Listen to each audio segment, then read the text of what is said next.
So dito po no ay marami din po pala ditong mga aso. Para po itong Angels Inter Garden. Dito lang po nakatambay po yung mga aso.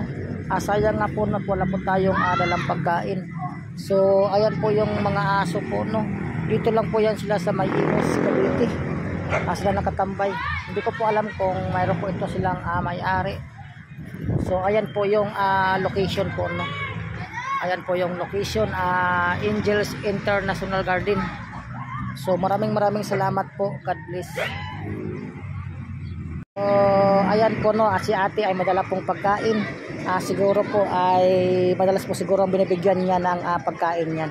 Saan niya po na yung aso na yan? Ay hindi, lumalapit sa iyo. Siguro madalas kasi nagpapakain ng mga aso.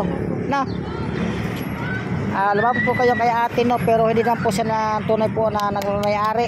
Siguro po siya ay nagpapakain din po pala siya ng mga aso.